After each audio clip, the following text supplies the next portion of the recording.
به این دی وایت ولت، بخش به فصل اول کتاب شتارتن وی آتسوای هستیم. ادامه میدیم. در دنیای بزرگ، در دنیای وسیع. Eins, alle im Kurs schreiben Sie Karten.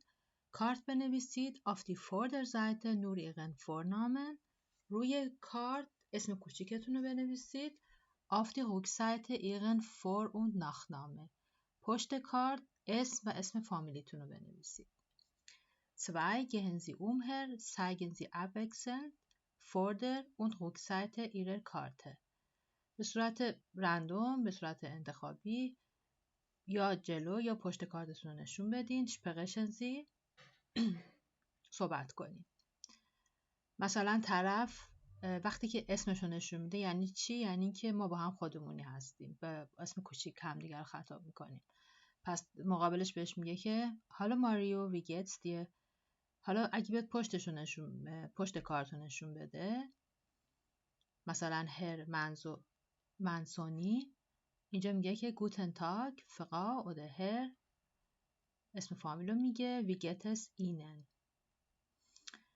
3. aufgabe 3 was ist richtig kreuzen Sie an. خب آدیوشو گوش میکنین و کدومی که از این جملات درسته. Feng ist Opermädchen. Feng بیبیسیتره. Sie ist für die Kinder in der Gastfamilie da. برای بچه ها توی اون خانواده میزبان اونجا هست.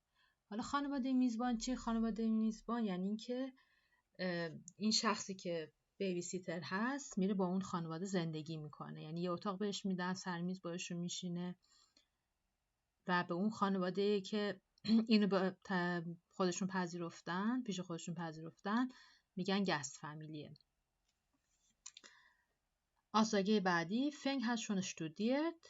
فنگ درس خونده تو دانشگاه. und den Beruf Opermädchen gelernt. و شغل بیبیسیتریو تو دانشگاه یاد گرفته. lesen und antworten Sie. بخونید و جواب بدید. خب تکستمون هستش mit Oper Oma in die weite Welt. حالا چرا میگه اوما؟ منظورش اینه که بیبی سیتر هایی که مثلا سنشون بالاست. حالا اینکه چرا این کلمه رو انتخاب کرده رو توی متن متوجه میشیم. گیزلا ist 1962 geboren. سال 1962 به دنیا آمده. Sie hat Abitur gemacht. دیپلمش رو گرفته. Studiert und 1982 ihren Mann Peter kennengelernt. سال 1982 با همسرش پیتر آشنا شده. Sie sind zusammen viel gereist. این زی که اینجا هست به معنی آنهاست. اونها خیلی با هم دیگه سفر رفتن. Peter war Arzt. پتر دکتر بود. Und hat für Ärzte ohne Grenze in Afrika und Indien gearbeitet. برای پزشکان بدون مرز در آفریقا و هند کار کرد. 1986 hat Gisela Peter geheiratet. سال 1986 با هم ازدواج کردن. 1987 hat sie ein Kind. سال بعدش هم یه بچه آورد. und 2 Jahre später noch ein Kind bekommen. 2 سال بعدم باز یه بچه دیگه به دنیا آورد. حالا میگه bekommen یعنی بچه صاحب فرزند شدن این 2 نفر. Sie war eine typische Hausfrau. همین خانومه گیزلا یک زن خونه‌دار روتین بود. حالا منظورش یعنی کاری که خانم خونه‌دار میکنن. Sie ist früh aufgestanden. صبح زود از خواب بیدار میشد. und hat Frühstück gemacht. صبحانه درست میکرد. Sie hat die Kinder zur Schule gebracht. بچه ها رو میبرد مدرسه. und am Mittag wieder abgeholt. وسط روزم دوباره میرفت دنبالشون. Sie hat wohl die Familie eingekauft. برای خانواده خرید میکرد. gekocht. آشپزی میکرد. اون bei der Hausaufgaben geholfen و توی تکالیف خونه کمک میکرد. به کی؟ به همون بچه ها. اینجا دقت بکنید دوباره حرف اضافه bei. میخوایم بگیم که مثلا توی کاری کمک کرد، از این حرف اضافه باید استفاده کنیم. Heute ist Gisela allein. الان امروزه گیزلا تنهاست. Die Kinder sind aus dem Haus. بچه ها از خونه رفتن. Und Peter ist vor vielen Jahren gestorben. پتر همسرش هم خیلی ساله که فوت کرده. Doch Gisela hat einen tollen Job. گیزلا یک شغل خیلی خوب داره. Seit 2 Jahren ist sie Au pair. 2 ساله که بیبی سیتره. Und arbeitet bei der Familie Eco in Rom. الان پیش خانواده اکو، فامیل خانواده است، در روم کار میکنه. In Rom leben und arbeiten. در شهر روم کار کردن و زندگی کردن. Das war schon immer ihr Traum. این همیشه آرزوش بود. ایر اینجا بچه ها ضمیر ملکیه، نه؟ یعنی ضمیر ملکی اون خانم. ihr Traum. Gisela hat im Internet über die Agentur Au pair Oma gelesen. توی اینترنت درباره این آژانس بیبی سیترهای مادر بزرگ، یعنی چی؟ یعنی سمبالا منظورشه، خونده بود. Die Agentur ist in Berlin. این شرکت توی برلینه. Und sendet Frauen über 50 als Au pair ins Ausland. و خانوم‌های بالای 50 سال رو به عنوان بیبی سیتر خارج میفرسته، یعنی برای خارج از آلمان. گیزلا hat gedacht، فکر کرد jetzt oder nie، یا الان یا هیچ وقت. und sofort ihren Lebenslauf an die Agentur geschickt. بلافاصله رزومه‌ش رو برای اون شرکت فرستاد. Die Agentur hat sie zu einem Gespräch eingeladen. همون آژانسه اون رو، این زی اینجا ضمیری هست که به گیزلا برمیگرده، به مصاحبه دعوت کرد. und sie hat Glück gehabt، شانس داشت. und die Stelle bekommen، و اون کار رو به دست آورد. Unterkunft und Verpflegung sind frei، محل زندگی و غذا اونجا مجانیه، پولی به خاطرش پرداخت نمیکنه. Die Arbeit macht Spaß، این کارش لذت بخشه. und das Leben in Rom ist toll، زندگی در روم عالیه. auch die Familie Eco، همینطور خانواده اکو ist sehr zufrieden، خیلی راضیه. Die Kinder lieben Gisela، بچه ها گیزلا رو دوست دارن. wie ihre Großmutter، مثل مادر بزرگشون. باز اینجا ایغه میشه ضمیر ملکی برای آنها، یعنی اون بچه ها. und sie lernen Deutsch، و اونها آلمانی یاد میگیرن. جو توضیح داده براتون. اوما خودمونیه Großmutter، ارث ohne Grenzen آلمانیشه، مدیسن سان فرانتیه فرانسهشه، دکترز without borders هم انگلیسیشه، یعنی به این اسامی که متداول هست. Unterkunft und Verpflegung براتون معادلشو گذاشته، یعنی چی؟ اتاق و غذا. Zimmer und Essen. حالا اینجا اومده از متن ازتون سوال پرسیده. Wann haben Gisela und Peter geheiratet؟ اینجا دنبال سالها باید بگردین. دنبال سالهایی که اینجا اتفاقات براش افتاده، این دورهای زندگیشو داشته. مثلا اینجا میتونیم، اینجا تو این جمله است 1986. Was war schon immer ihr Traum؟ آرزوی گیزلا چی بود؟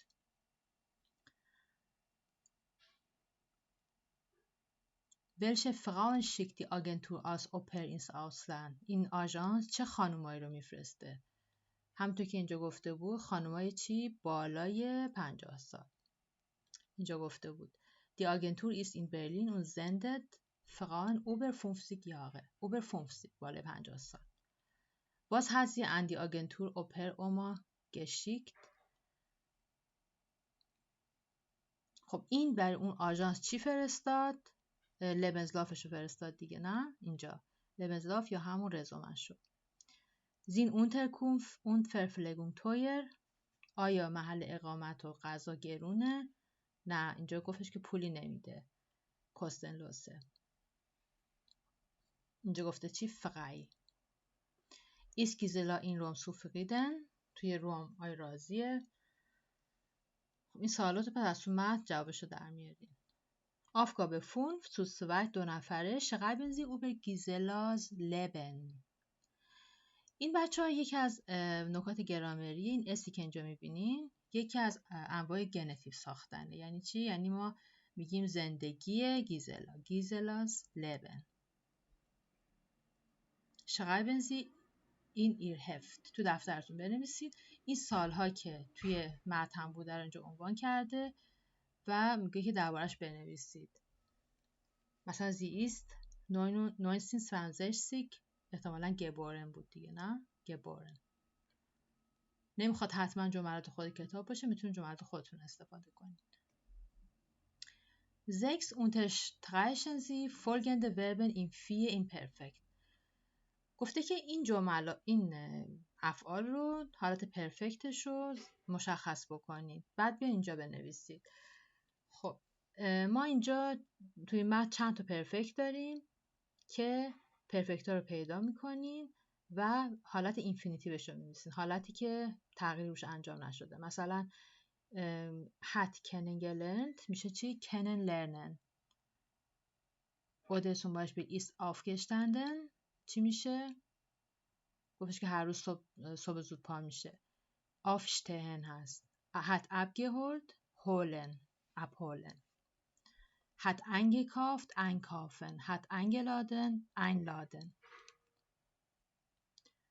تو قسمت گرامر براتون توضیح داده که در افعال جدا شدنی، چون یه افعالی هستن تو آلمانی که اینا یه فورزیلبه دارن، یه پیشوند دارن. این پیشوند ممکنه فعل باشه، یه فعل دیگه باشه. کنن لرنن مثلا فعل، نه؟ یا اینکه یه دونه چیز باشه، فورزیلبه باشه، یه دونه حرف کوچیک‌تر هست دیگه، نه؟ مثلا abfahren aufstehen. اینا رو باید این در حالت پرفکتشون گر رو وسط این دوتا میارین، بین این قسمتی که جدا میشن، ولی دیگه جدا نمیشن. یعنی وقتی که پرفکت رو مینویسین دیگه به همین صورت استفاده میشه. ist aufgestanden hat kennengelernt. Aufgabe 7 hören Sie und schreiben Sie den Dialog. خب اینجا اومده به جای حروف الفبا اومده عدد گذاشته چون شباهت داره. مثلا اینجا holst du bitte das Auto ab که باید اینو گوش کنی و بنویسی. Aufgabe 8 hören und ergänzen Sie. Schreiben Sie und spielen Sie Dialog wie in 7. خب die Getränke einkaufen که شما میگین چی؟ eingekauft.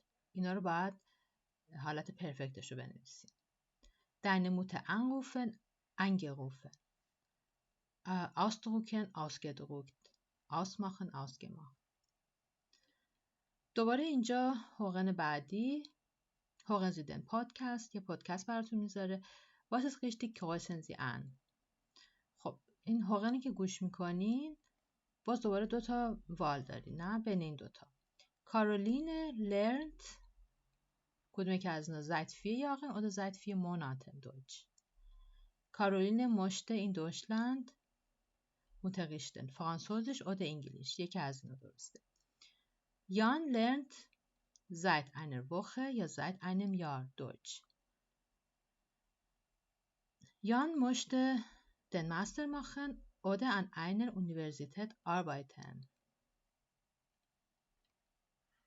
Aufgabe 10 میگه که توی این تمرین 9 همین تمرین قبلی unterstreichen Sie seit und die Nomen und ergänzen Sie die Grammatik. خب هر جا که seit هست و هر جا که اسم هست زیرش رو خط میکشید و دوباره توی این قسمت گرامر میذاریم. اینجا کلمه استفهامی که بخوام بگیم از کی استفاده میکنیم و نوشته seit wann میگه seit einem Jahr. seit یعنی از 1 سال پیش. خب حرف اضافه حرف seit یعنی چیزی که از قبل شروع شده تو زمان حال هنوز ادامه داره. اینجا 4 تا حالت مختلف براتون گذاشته. حالت مذکر، خنثی، مؤنث و جمع. خب اینجا مثلا seit einem Monat از 1 ماه پیش. 1 ماهه که مثلا، یا اینکه seit 4 Jahren اینجا نوشته 4 ساله که نه. کارولینا lernt seit 4 Jahren Deutsch. یا مثلا برای وخه چی؟ وخه چون که مؤنث هست اینجا چی شده؟ seit einer Woche. اگرم جمع باشه 4 Jahren seit 4 Jahren. Aufgabe 12 یا das kann ich. Ihr Leben زندگیتون. Schreiben Sie 5 Sätze 5 تا جمله بنویسید. über wichtige Stationen درباره 5 تا مراحل مختلف. درباره چی؟ درباره همون زندگیتون. مثلا کی به دنیا آمدین، کی درستون رو شروع کردین. Nehmen Sie den Text in 4 als Beispiel. متن تمرین 4 رو به عنوان نمونه در نظر بگیرید. همون متنی که درباره گیزلا داشتیم. Dann tauschen Sie die Texte mit Ihrer Partnerin, Ihrem Partner. بعد با همگروهیتون عوض بکنید. Lesen Sie بخونید. Was möchten Sie noch wissen؟ دیگه چی میخوایم بدونید؟ Schreiben Sie eine Frage unter den Text. پس شما متن همگروهیتون رو میگیرید. مثلا سوال دیگه براتون پیش میاد. میخوام بگین که مثلا کی این کارتو شروع کردی، یا مثلا کی اینجا آمدی. ون هستو. بعد میتونین سوال رو کامل بکنید و اون پارتنرتون هم جواب میده. حالا اینجا دوباره ادامه همون تمرینه. تاوشن زیدی تکست ویدر. دوباره باز عوض بکنید. یعنی شما متن دوستتون رو بهش برمیگرد، اون متن شما رو بهتون میده. حالا باید به اون سوالا جواب بدین. legen Sie Ihren Text in Ihr Dossier. متنتون رو بذارین توی پوشتون. Sammeln Sie Texte, Poster etc. so können Sie sie immer wieder lesen und Ihren Fortschritt messen. متنا رو، پوسترها رو بذارین تو پوشتون. به این روش میتونید همیشه اونا رو بخونید و پیشرفت خودتون رو اندازه گیری بکنید.